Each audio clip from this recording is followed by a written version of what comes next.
तर तुम्हा सर्वांना सांगू इच्छितो की या ठिकाणी जर आता विभागणी करायचं ठरवलं आणि सांगितलं की या ठिकाणच्या मराठा तरुणांनी या बाजूला या,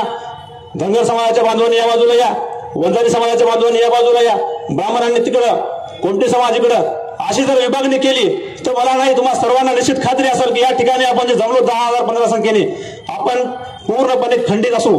आणि खंडित असल्यानंतर आपण संघटित नसतो तर आपल्या घरातील आई बहिणींची आबरू ही 100% धोकादायकच आहे। यामध्ये आपण सर्वांनी